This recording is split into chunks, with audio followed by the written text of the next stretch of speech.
बच्चों, आज की क्लास में हम लोग भौतिक विज्ञान के पहले चैप्टर प्रकाश का परावर्तन तथा अपवर्तन के बारे में अध्ययन करेंगे। तो सबसे पहले हम लोग ये जानते हैं इस चैप्टर के अंतर्गत हमें किन बिंदुओं को ध्यान में रखना है। उसके लिए सबसे पहले हम कुछ बिंदुओं को ले रहे हैं, इसके बाद बचे हुए बिंदुओं को हम अगले टॉपिक में अगले क्लास में लेंगे। आज की क्लास में जैसे सबसे पहला टॉपिक हमने ले लिया है प्रकाश। पहले पहला टॉपिक लिए हैं यहाँ प्रकाश, जिसको आप अंग्रेजी में लाइट कहते हैं। अब हम लाइट के बारे में जाने कि क्या होता है प्रकाश, क्योंकि हम जानते हैं कि प्रकाश वह भौतिक कारक है जिसके द्वारा हम किसी वस्तु को देख सकते हैं। जैसे कि कहीं बहुत सारी चीज़ें रखी हुई हैं एक अंधेरे कमरे में और हम उसमें चले जाएं तो हमें कोई चीज़ दिखाई नहीं पड़ती है, तो ये इससे पता चलता है। लेकिन जैसे ही हम वहाँ प्रकाश प्रवेश करवाते हैं हमें सारी वस्तुएं दिखाई पड़ने लगती हैं। तो हम कह सकते हैं कि प्रकाश वह भौतिक कारक है जिससे हम किसी वस्तु को देख सकते हैं।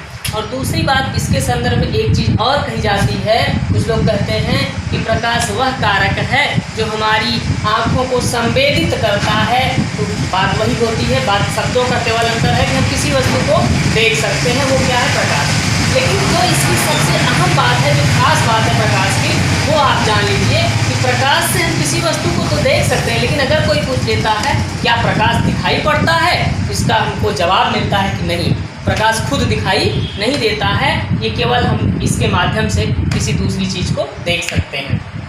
तो ये रहा प्रकाश। तो प्रकाश की परिभाषा बच्चों एक बार लिखने का प्रयास करेंगे कि प्रकाश वह भौतिक कारक है जिसके द्वारा हम किसी वस्तु को देख सकते हैं। अगर परिभाषा लिखने में असुविधा हो रही है तो वीडियो को रोक रोक के आप जो है सुन के इसकी परिभाषा नोट कर लेंगे। इसके बाद दूसरा टॉपिक आता है हमारा प्रकाश किरणों की पारस्परिक अनिर्भरता। तो देखिए, पारस्परिक अनिर्भरता, यहाँ एक शब्द आया है अनिर्भरता।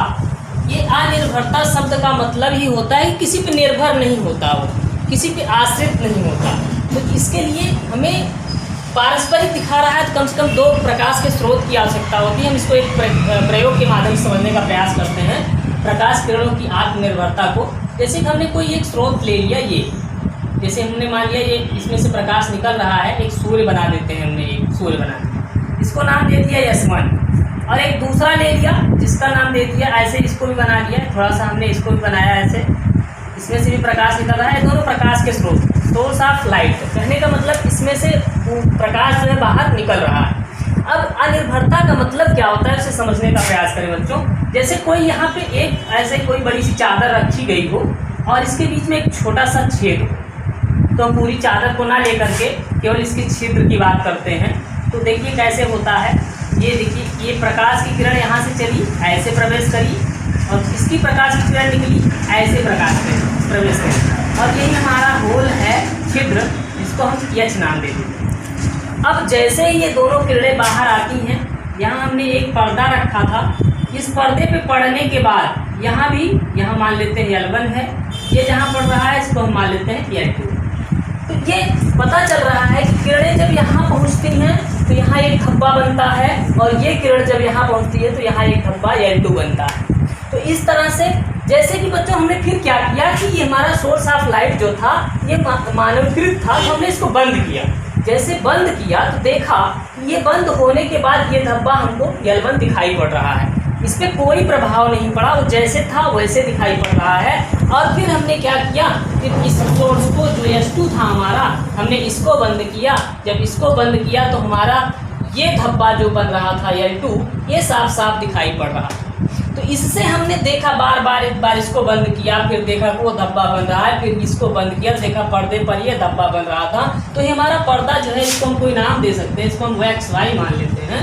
तो इस तरह से हमने देखा कि जब S1 को बंद किया तो S2 के द्वारा L1 और L2 जो बन रहे थे, जब हमने S2 को बंद कर दिया तो मेरा L2 जो S1 का ये धब्बा बन रहा था ये बन रहा है, इसमें कोई परिवर्तन नहीं हुआ। और जब हमने दूसरे को बंद किया तो पहला वाला बन रहा है, इसमें कोई परिवर्तन नहीं हुआ। तो इससे हम कह सकते हैं कि ये दोनों एक दूसरे पर कोई प्रभाव नहीं डाल रही। ऐसा नहीं कि ये किरण इधर से गुजर गई, ये वाली इधर से जा नहीं पा रही है, इसको बाधित कर रही है, कोई प्रभाव नहीं होता है। ये इधर से जा पा रही तो ये इधर से जा। तो इसमें हमने एक देखिए चिन्ह बना दिया कि ये किरण इधर से जा रही है और ये देखिए इधर से इधर भी जा रही है, और उसी तरह हमने इधर से भी दिखाया ये आ रही है और इधर से इधर भी दिखाया। तो जो किसी बुक्स में जो है यहाँ हम देखते हैं कि ये जो है ये इस तरह से कई बना दिए जाते हैं, लेकिन उनका मतलब यही है किरणें निरंतर जा रही हैं। ऐसा नहीं कि एक बार निकली और चली गई फिर सोर्स बंद हो गया, ऐसा नहीं है, किरणें निरंतर चल रही हैं, इसका यही मतलब होता है।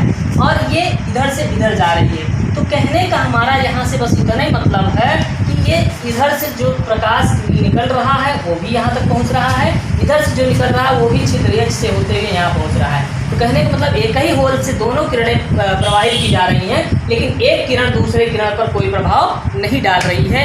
इसी बात को हम कहते हैं प्रकाश किरणों की पारस्परिक अनिर्भरता। मतलब ये दोनों पर परस्पर निर्भर नहीं होती हैं, इनका एक दूसरे से कोई मतलब नहीं होता, वो अपना काम करेगी और दूसरी अपना काम करेगी। तो बच्चों ये रहा प्रकाश किरणों की पारस्परिक अनिर्भरता। जैसा कि इसके पहले जो बुक्स आपको प्रोवाइड की गई थी उसको आप देखिएगा, उसमें पूरा सिद्धांत दिया गया है, और उसके बाद इस वीडियो को देखेंगे तो आप पूरी तरह से समझ जाएंगे। तो इस तरह से हमने आपको बताया प्रकाश किरणों की पारस्परिक अनिर्भरता क्या होती है। अब हम एक दूसरा टॉपिक लेते हैं, जैसे हमारा दूसरा है क्या, प्रकाश का परावर्तन। तो ये हाई स्कूल की क्लास में मोस्ट इम्पॉर्टेंट की दृष्टि से आप देखिएगा, ये टॉपिक जो है हमारा प्रकाश का परावर्तन बड़ा ही अहम बिंदु होता है, परीक्षाओं में बहुत पूछा भी जाता है, तो इसलिए आप इसको बहुत ही अच्छे तरीके से पढ़ेंगे। जैसे कि हम सबसे पहले प्रकाश के परावर्तन की बात करते हैं। अब यहाँ पे दोबारा लिख नहीं रहे, इसका एक चित्र बनाते हैं, इसके बारे में आप समझेंगे। जैसे प्रकाश के परावर्तन देखने के लिए हमको एक तल की आवश्यकता होती है। तल आपने कक्षा 6 में पढ़ा था, तल कई प्रकार के होते हैं, तो वैसे ही हमने एक तल लिया ये।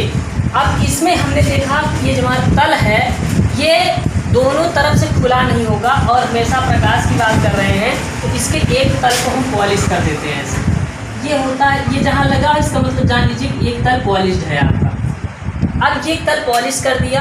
अब दूसरी बात यह है कि प्रकाश का परावर्तन देखने के लिए हम इसमें कोई एक प्रकाश की किरण इधर से डालते हैं। जैसे प्रकाश की किरण डालते हैं ये पॉलिशदार चिकने तल पे आएगी, तल हमारा पॉलिश्ड है, अंदर प्रवेश नहीं कर पाएगी, तो निश्चय ही यहाँ से ये वापस लौट जाती है। इस तरह से जब ये वापस लौट जाती है तो यही प्रकाश की किरण जब एक तरफ से आए और किसी चिकने पॉलिशदार तल से टकराने के बाद वापस लौट जाए, तो इस परिघटना को हम प्रकाश का परावर्तन कहते हैं। लेकिन अभी इसमें कई चीज़ें सीखनी हैं। जैसे ये जो प्रकाश की किरण आ रही है इसको हम क्या कहते हैं, आपतित किरण। आपतित किरण कौन सी है आपतित किरण, ये है हमारी आपतित।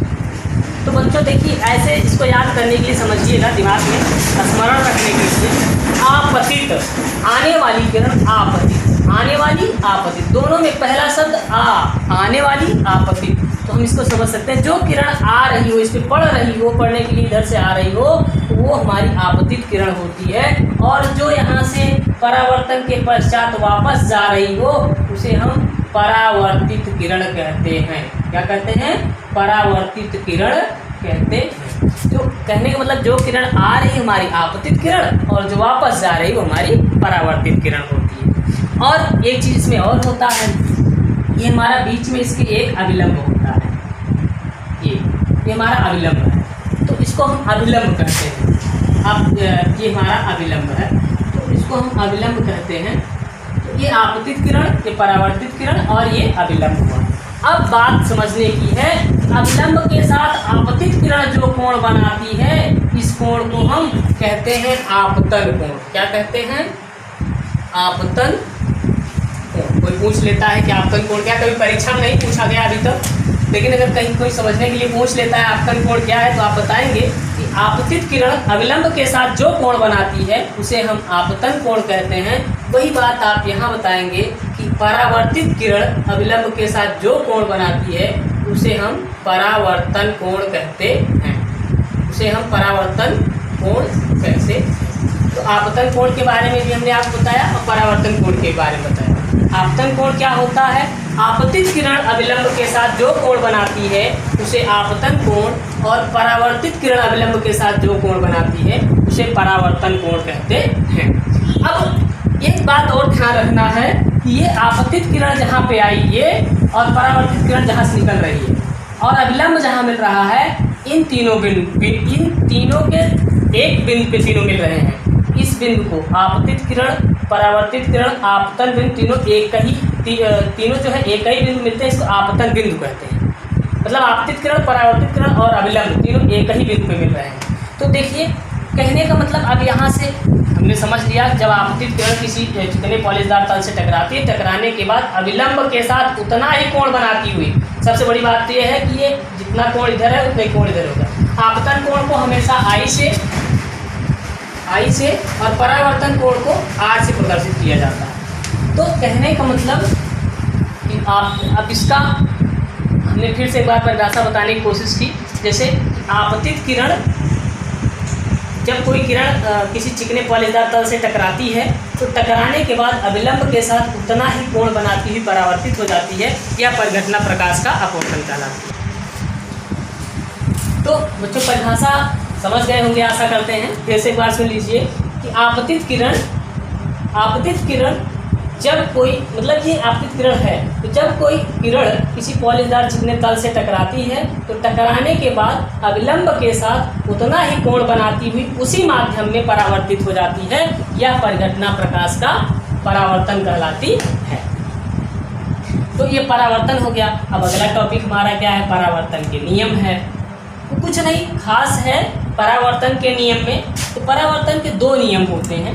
परावर्तन का पहला नियम क्या है, ध्यान से समझने की कोशिश करें, बहुत ही आसान है, बहुत बार परीक्षा में पूछा गया क्वेश्चन है। तो ये परावर्तन के नियम में हमने बताया कि आपतित किरण, परावर्तित किरण तथा आपतन बिंदु, यही है आपतन बिंदु पर ये अभिलंब तीनों एक ही तल में होते हैं। कहने का मतलब आपतित किरण, परावर्तित किरण तथा आपतन बिंदु पर ये अभिलंब हमारा तीनों एक ही तल में होते हैं। यही है हमारा परावर्तन का पहला नियम। परावर्तन के नियम में जैसा कि हमने आपको बताया परावर्तन का नियम क्या है, तो समझने की कोशिश करें कि हमने बताया आपतित किरण, परावर्तित किरण तथा आपतन बिंदु पर अभिलंब। हमेशा ये ध्यान रखेंगे तीनों जहाँ एक दूसरे को मिल रहे हैं इसको हम आपतन बिंदु कहते हैं।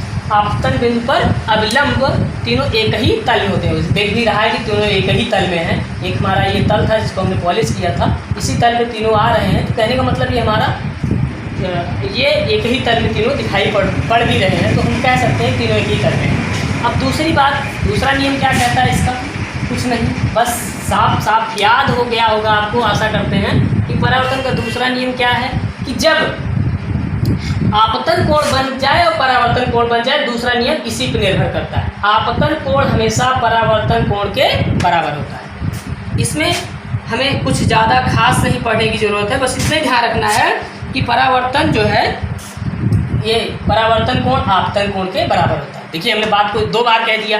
एक बार हमने कहा आपतन कोण परावर्तन कोण के बराबर होता है, दूसरी बार हमने कहा परावर्तन कोण आपतन कोण के बराबर होता है। तो देखिए इसमें कंफ्यूज होने की जरूरत नहीं है। जैसे हम लिख सकते हैं आर बराबर आई, कोण आर बराबर कोण आई। तो इसी बात को तो हम ऐसा भी लिख सकते हैं भाई, कोण आई बराबर कोण आर। अगर जब दोनों बराबर हैं तो हम लोग जानते हैं जब दोनों पक्ष बराबर हो तो चाहे इधर इधर लिखने से कोई मतलब नहीं होता है। यहाँ भी हमारा जो है इससे पदांतर से कोई प्रभाव नहीं पड़ता पक्ष से। तो ये हम इसको दूसरा नियम भी समझ लिए कि आपतन कोण सदैव परावर्तन कोण के बराबर होता है। तो बच्चों एक बार हम जितना आज के पढ़े हैं उसको एक बार हम फिर से रिवाइज करते हैं, देखते हैं कहाँ तक हमको मेमोराइज बना हुआ है। तो इस बात को ध्यान रखते हैं। जैसे सबसे पहले हमने लाइट के बारे में, प्रकाश के बारे में अध्ययन किया था। तो हमने बताया प्रकाश क्या है, तो आपको हमने बताया था कि प्रकाश वह भौतिक कारक है जिसके द्वारा हम किसी वस्तु को देख सकते हैं, देखने में सहायता करता है और कहते हैं कि हमारे आँखों को संवेदित करता है। तमाम सारी बातें हमने इसके बारे में बताया था। लेकिन आप सबसे अच्छी बात याद रखिएगा, परिभाषा अगर कहीं को लिखने की बात आती है तो आप लिखेंगे कि प्रकाश वह भौतिक कारक है जिसके द्वारा हम किसी वस्तु को देख सकते हैं। दूसरी बात हमने लिया था प्रकाश किरणों की पारस्परिक अनिर्भरता की, जिसमें हमने बताया था कि यहाँ देख लें आप, हमने दो सोर्स ले लिया था, दोनों से निकलने वाली प्रकाश की किरणों को किसी एक होल से गुजार दिया था, आगे एक पर्दा रखा था, और हमने जैसे इसमें से प्रकाश की किरण को प्रवाहित किया था तो ये जब इधर से इधर आई तो यहाँ एक धब्बा बनाई, ये इधर से इधर पहुँची तो यहाँ एक धब्बा बनाई, जिसको हमने L1 L2 नाम दिया था, तो आप पहले चित्र में देख चुके हैं। तो जब ये इधर से हमने इसको बंद किया तो तब भी ये जा रही थी, जब हमने इसको बंद किया तब ये भी आ रही थी। तो इससे ये पता चल रहा था कि दोनों एक दूसरे पर निर्भर नहीं है, ये अपना काम कर रही है, ये अपना काम कर रही है। इससे सिद्ध हो रहा था कि प्रकाश की किरणें परस्पर अनिर्भर होती हैं, एक दूसरे पर इनका कोई निर्भरता नहीं होती है। दूसरी बात हमने आपको बताई थी परावर्तन के नियम की। अब परावर्तन के नियम में हमने आपको ये चित्र बनाया था, जिसे बताते हैं परावर्तन के नियम में हमने आपको ये बताया था।